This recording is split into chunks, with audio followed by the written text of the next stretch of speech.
All right, you have met the Persian Empire. You've met Herodotus. Now let's meet the Medo-Persian military.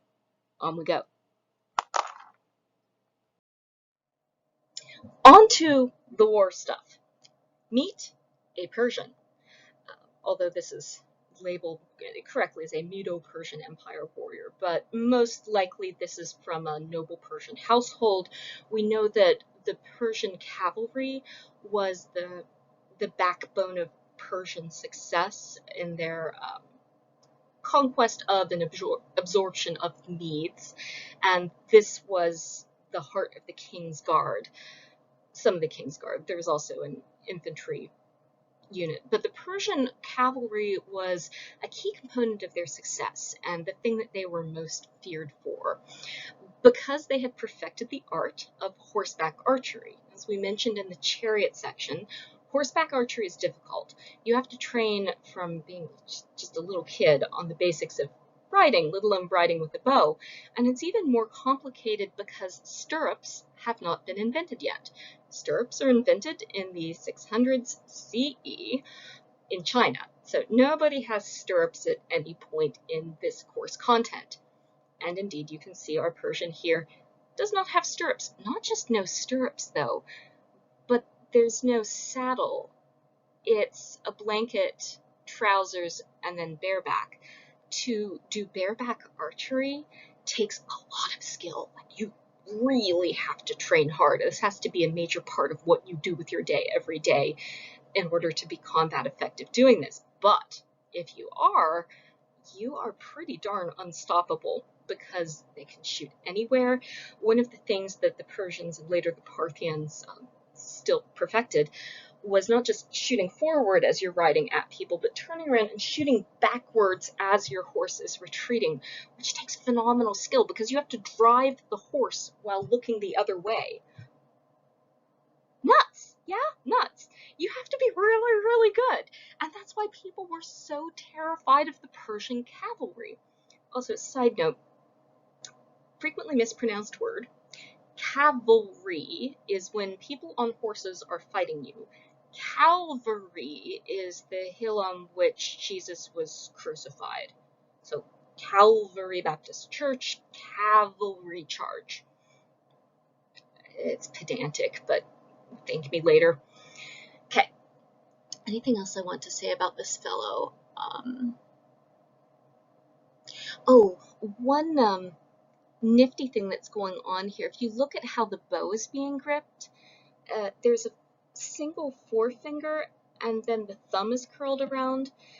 This is a specific kind of bow pull called a thumb pull, and this was also used by the Huns and later the Mongols, and it's a way of getting a particularly accurate grip and pull for horseback archery, and it's neat to see it here. If you're familiar with European longbow archery, that's with two fingers on the draw, and that's a very different grip. But this sort of one figure, three fingers down is typical of a thumb pull. There's a little bronze guard that you put onto your thumb, and you release it, and it keeps the bowstring very straight. It's great for accuracy. And the thing around this archer's wrist is likely part of the thumb guard's apparatus. So to keep it on your thumb, get back into the camera here, you'd have a bracelet to kind of hold it on your hand so it doesn't flip off with your bowstring. Pro tip. Now, I mentioned that the cavalry was the most feared unit in the Persian military, but not the only most feared unit. This may or may not be a representation of the so-called Immortals. Now, they're not called the Immortals because they never die, and they're, somehow a zombie army, Pocket 300. Rather, because every time one of them died, they had replacements just ready to go, so they could constantly swap in new Immortals. But this was an elite unit that was professionalized, heavily trained, made up of nobles, and likely that's who we're looking at here. And this is a line of heavy infantry who were staffed out of Medo Persian noble households. Here they are in their court dress uniform with the longer skirts, although this fellow is also wearing his trousers. This is probably more typical of a field uniform. They are marching under the spread wings of Ahura Mazda. The Persians were Zoroastrians, which is one of the oldest religions, if not the, and I don't think the, because the oldest religion is impossible to prove, but it's up there. So there's Zoroastrian symbolism above the guard, which is why we think that these are probably the Immortals that Herodotus describes. But again, they're not labeled. We don't know for sure. Best guess. Oh, also, these would have been painted too. Anytime that you see bare marble from the ancient world, there used to be paint. So here's an artist's reconstruction, a best guess as to what Persian immortals might have looked like on the battlefield. And this is using that short tunic we saw earlier. And you may be wondering, wow, where are all these polka dots and checks and stripes coming from? Like that seems awfully loud. That certainly wasn't on the last image we saw, but you may recall back from the lecture where I introduced you to the Persians, those glazed tiles, they were wearing conflicting patterns, polka dots and checks. So this is legit. And this is a pretty clever idea, because if you look at this from a long way away, it confuses the eye. It's very difficult to see where are the legs, where are the arms, where like what do we stab. So this is a great tactic if you want to wear a kind of early camo.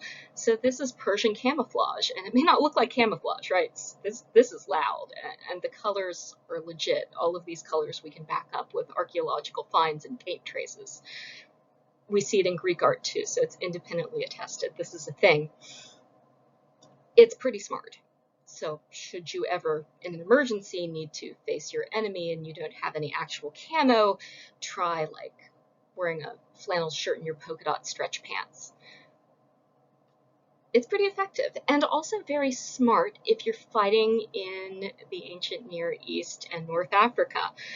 This fabric is breathable, you don't get too hot, I mean it's covering all parts of your body, you can add armor to it. The idea that Persians didn't have any armor is one that we're starting to pick apart a little bit, but it is probably safe to say that they're not wearing as much armor as archaic Greek hoplites do, certainly not the cuirasses with greaves. This doesn't necessarily mean that they're missing a trick, because the more armor you wear, the less flexibility and stamina you have, and the less effective you are in hot environments. Remember this from the Kadesh episode, right? That this is not going away anytime soon, and it's still a problem that we have to encounter in warfare. Where do you strike the balance between protection and heat exhaustion? And it's a serious issue. So this is the balance that Persians strike. Also very clever is the shield construction. Here they're using woven wicker. So this is small branches of wood woven together, and wicker may not sound like a really great material for a shield, but it's light and flexible, so things coming at it will bounce back off, and the fibers catch arrows as they're coming in. So if you're just holding it up to catch arrows, it does a really great job of that. And when you have a few layers of wicker plus cloth, this can be a very effective way of shielding yourself without adding a ton of weight to your shield. Now also, the shape here may look familiar to you. This is a bit of a modernized version of the figure 8 shield, or the diplon type, where there's a little cutout on either side. This allows you to poke your spear through while still maintaining cover. So it's got all the advantages of a tower shield with some weight reductions. The center grip is a very effective grip to have on this kind of lighter shield. When it's not strapped to your arm in the way a hoplon is, certainly you don't have the sturdiness of attachment that you get with a Porpox Ontolate combo, but You can move it a lot better. You can angle it up, angle it down. You can do more with it as an offensive weapon too. Don't forget that shields are not just for defense, they're for offense. You can smack them on somebody's forefoot, you can punch somebody in the face with them, you can take the upper edge and clock them underneath the chin. Very effective, highly recommend. So shields with the center grip, they're a classic for a reason, and you're going to see them again. Spoilers, Romans love these things. Let's see, anything else I want to say about this, Nana? Let's have a closer look at the trousers, shall we? Oh, no, we're not to the trousers yet. Now, we've been looking at elite troops. Let's move on to the rest of the Persian troops, of which there are many. The situation has not changed a lot from the milieu that Richardson describes in the Bronze Age in Mesopotamia. We have a lot of different people from a lot of different places coming together under Persian command. And they're not speaking the same language. Persia didn't require that everybody learned Persian to be in the Persian military. You're showing up because that's part of your tribute. So one of the things that you give to Persia are troops. And goods and wealth and things, but the troops. So you would show up as part of your satrapy's contribution to the war effort, and you would be under Persian generals, but often with a leader from your own satrapy, sometimes your literal satrap, which is what ends up happening in the Third Persian invasion with Artemisia of Halicarnassus. More about her later, we're not there yet. I'm so excited though. Yeah, so we have a really wide range of units fighting in this military, so I am just going to give you like the cliffiest of cliff notes to who would be there. This multi-language model caused some problems because orders would be delayed coming down, there would be misunderstandings on the battlefield, communication was always a pressing issue. So there are pluses and minuses. Pluses, you can call a lot of people into your army. Minuses, their organization wasn't always the best. Things could get quite chaotic on the battlefield, and what communication systems were in place, when they broke down, there would be chaos. Again, this feels a lot like Richardson because they're still working on a very Richardson-esque model. It's not broken. This has worked really great for Persia all the way up to this conflict. So, right. So we're now meeting the Sparabara, which is Persian for spear bearers. Sounds like what it is. This is one of the easier terms to remember here. And this is from a rather bad CGI guess at what Sparabara may have looked like in person. This is one of the artistic pieces that we use to try to figure out what's up with the Sparabara. Here we have a Persian soldier, and you'll notice they have checks and dots and zigzags, so we're mixing our patterns, looking very nice and snazzy on the battlefield with our epic beard and our nifty hat. And then this shield, if you look at the places where the check marks meet, there are these kind of fuzzy patterns. That's from where the wicker has been woven. If you're familiar with weaving, you've seen this kind of effect where you have two sheds and they switch, you'll get a little check mark. This is how we make plaid when we weave plaid into a fabric. So here, what's happened are vertical pieces of wicker twigs, so flexible green sticks, have been woven around a framework, and they create a surface that's a little bit porous.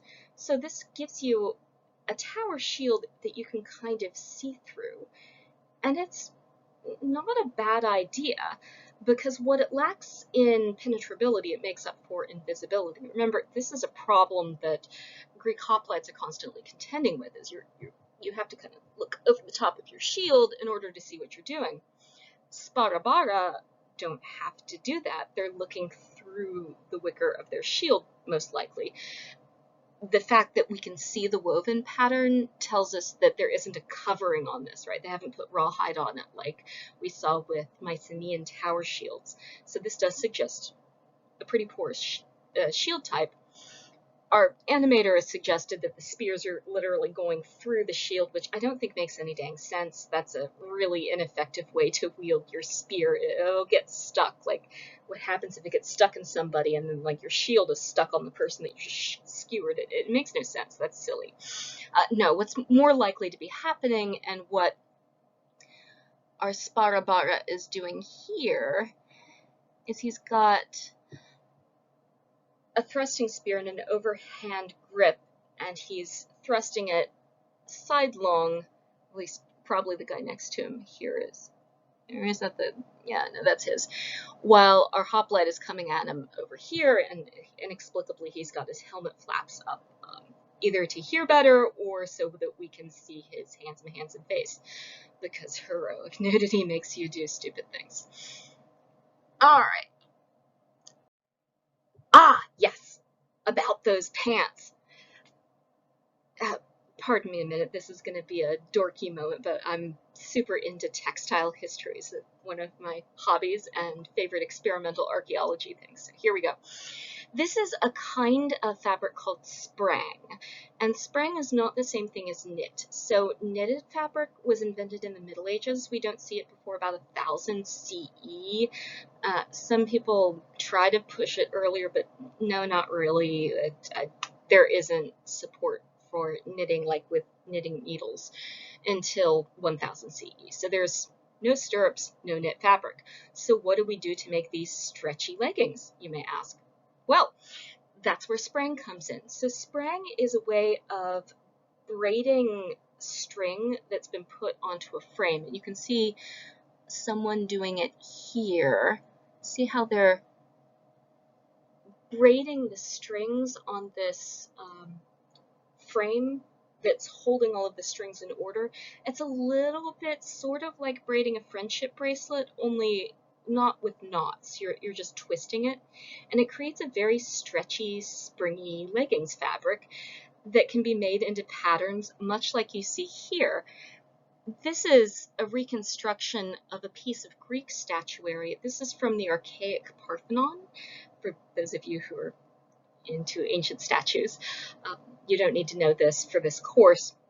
Suffice to say, this is Greek statuary that a lot of the paint was still preserved on it when it was found, so we could restore the paint, and so that gives us the nifty pants fabric. So they're wandering around here and their LuLaRoe leggings on the battlefield looking all like loud and hard to hit. But this is how Persians and other peoples were making trousers for use in warfare and cavalry, but not just cavalry.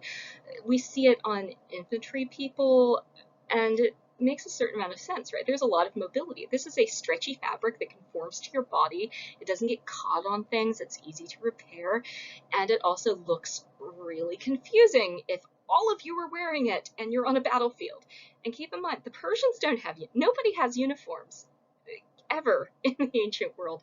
Like, as close as you get is this weird moment in the 4th century where Spartans started putting lambdas on their shields for a while, but that's not happening during this period. That's not a thing yet.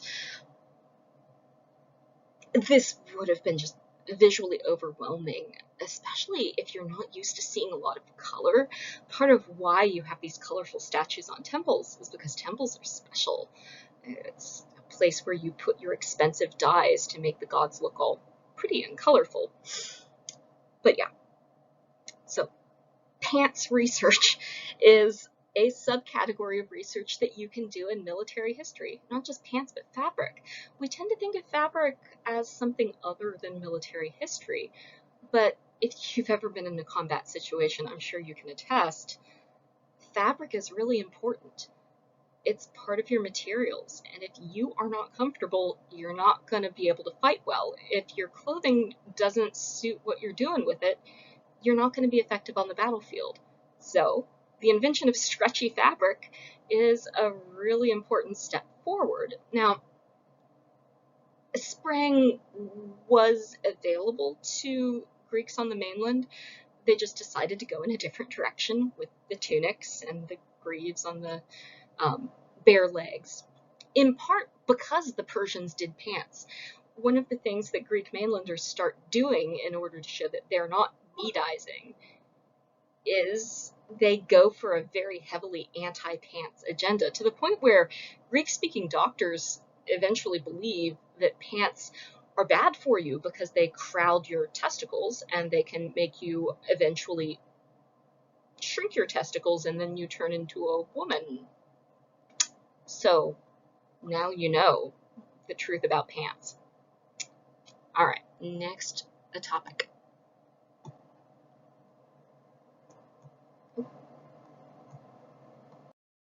And we're over here, where my power cord is. Meet the Thracian Peltasts. These are people from the area of modern-day Bulgaria. If you look on the map up here, so here's modern-day Turkey, that's ancient Anatolia in red, and right across the Hellespont, right? So this division between the Black Sea and the Aegean Sea, where there are these straits and waterway, the area right across from Anatolia, now within Herodotus's Europe proper, but still on the Persian side, Thrace. So this is an area that had been included in the Persian Empire, as had Ionia. And these folks were not considered by Greeks to be Greek, but they're still on the Greek side of the Hellespont, so they're a little bit more local than a lot of the folks showing up with the Persian advance. These guys are a secret weapon in the Persian arsenal because they specialize not just in archery, but in heavier hitting thrown items. You see here one of them with a throwing hammer. If you're not familiar with throwing hammers, you can find people on YouTube throwing hammers to great effect. If you know what you're doing, you can cause quite a lot of damage. Now, you need to be fast and accurate in order to make this sensible in a battle situation, and that's what the Thracian Peltasts specialized in. They were very lightly armored, so this wicker shield with a little cutout lunate area and the round shield. You may recall this from the warrior vase. This kind of shield has been around for a minute.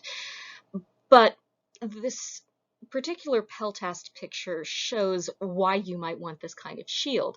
It provides you a little bit of protection without a huge penalty in terms of strength and speed.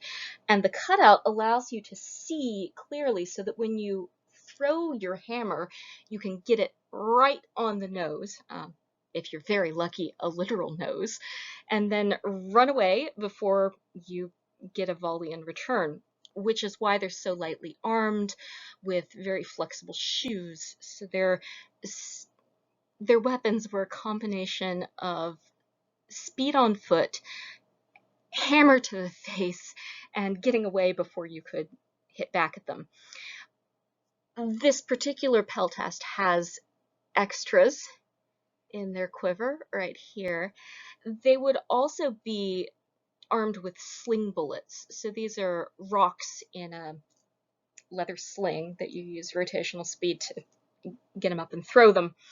We'll be talking about that more when we move on to the Hellenistic period, but being hit with a rock in your face is quite devastating, and it doesn't require a huge amount of strength, but it does require a lot of skill. If you're familiar at all with the David and Goliath story, then you know the idea here. So that's part of the ranged artillery, well, not really artillery, but ranged weapons that the Persian Empire could bring to bear that were particularly threatening to Greek hoplites, who did not have a large number of archers, although more archers than Herodotus will let on. And you'll see this in Sage too. Greeks had this weird attitude about archers. They thought that archery was less honorable than hoplites because they shoot at you from a distance, and that's not real warfare because you're not looking somebody in the face from close range, so therefore archers are cowardly. I mean, that's problematic for all kinds of reasons I could get into. But this had a real impact for the longest time on folks making military decisions using ancient Greek texts as authoritative advice givers. This led people to underestimate the viability of rifles when rifles came into play, and then when we moved into artillery on the battlefield, some of the worst decision making in World War I was made on the basis of, oh, nobody would be cowardly enough to fill in the blank. I'm by no means saying that ranged weapons are cowardly. I myself don't think that, and I think it's a bit silly to perpetuate that idea because of so many reasons, but mostly because it gets people killed, and it doesn't accurately reflect the experience of warfare for people who are fighting at range. I know some people who have indeed fought in ranged warfare who care very deeply about that experience and felt the weight of that responsibility deeply. So, ancient Greeks. But at any rate, the Peltasts are one half of a 1-2 punch that was particularly concerning if you were a Greek hoplite. Here's punch number 2. Meet the Persian archers. So it's not just the cavalry archers that were a big part of Persian success, although certainly they're the thing that people are most afraid of. And then maybe under that are the Persian archers that were not mounted. So this is because there were quite a lot of them, and they were very, very good. These were archers who specialized in creating cover fire. Some of the earliest instances of covering fire used as a tactic in concert with infantry advance and other weapons in play as well. And this is a really important part of any battle. Indeed, hoplites use it too, right? They have javelins. It's not like they're not using a ranged attack. They're just using a ranged attack before they close and close range attack with a thrusting spear. Persian archers, though, were specialists in warfare at range, working in concert with an independent infantry who would then engage from close quarters. And this is something that citizen armies of Greek city-states at this point in their development couldn't replicate, at least not in any large numbers. There were Greeks who knew how to use arrows, and there were archers available, but not entire regiments of them who could send out thousands and thousands of arrows at a rapid reload rate as cover fire for an advancing infantry. This isn't something that had been necessary in the context of polis on polis warfare. Because the hoplite phalanx had developed for these local conflicts over local territory, with close quarters in areas where cavalry couldn't really be brought to bear, Greek hoplite phalanxes were optimized for infantry on infantry close quarter combat. The Persian military, not so much. They had a lot more options. And one of the options was in cases where the horses couldn't maneuver, and this is going to be important when we go to the Battle of Marathon, where the terrain was too rough, the horses couldn't get around well, because keep in mind, horses are vulnerable to lameness. If you're not familiar with a horse foot, horses don't just have a solid hoof in contact with the ground. Their hoof is like a fingernail. So imagine a hoof not like a hand. A hoof is analogous to a fingertip. And the fingertip's fingernail does go around the finger. It protects the top of your finger, but your fingertip, it's very sensitive, right? And if you smush it into, say, a rock, it's going to hurt. The same thing happens with horses. We call this part of their foot the frog. Hi, kitty. Kitty's helping. Not on my knitting, kitty. No, no, no, no, no, no, no. Here we go. Thank you, Tethys. A horse can quickly get lame if they're going over very, very rocky soil. Similarly, in areas with a lot of pits and dips, horses' legs are very vulnerable to injury and breakage and lameness. You could also, if you take your horse into a swampy area, end up getting your horse stuck, and then getting your horse out is super, super tricky. So it's a little bit more maneuverable still than a chariot, but horses have a lot of vulnerabilities that you can manipulate with terrain. Indeed, that's going to be a theme moving ahead for anti-cavalry tactics. But archers on foot, they're people on foot. You're people on foot. They're people on foot. Only they're people on foot with arrows. And reach is king here. And not just reach, but also being able to shoot up and over the top of shields. Even if you bring your shields upwards, they're not necessarily going to protect you all the way. Especially a round shield doesn't provide coverage very well at the corners. And even with a super heavy-duty hoplite shield, a Persian arrow that's arcing up from a distance, pulled from a compound recurve bow, as indeed these bows are compound recurve bows, is going to pick up velocity from that arc. And so it's going to be coming down with all of the force that gravity can pull on that arrow. And the longer the arc, the more of the force as it hits. And that is enough force to penetrate shields. And even if it doesn't penetrate your shield, if you have a bunch of arrows sticking out of your shield, it's going to make your shield heavy because those arrowheads are metal, mostly bronze. Bronze is still a metal of choice. Iron isn't something that you can get a hold of enough of that you're going to waste it on an arrowhead. That's bad economics, even if you're Persia and you're rolling in cash, which they are at this point. So all of these things combined, right? This light but well-defended infantry, hi kitty bud. Light but well-defended infantry, all of these options for ranged and medium-ranged engagement. Kitty, no, not that, not that. Expert archers and mounted cavalry with expertise in mounted archery means that hoplites have a lot to be afraid of. Yeah, they can't move as fast as the Persian army.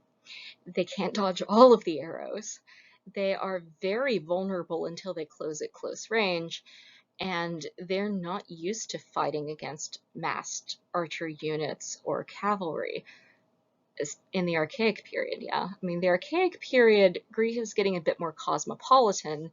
They've seen the Persian army in action, they've been there, but they haven't had to fight off Persians. They've mostly been fighting off other Greek hoplites.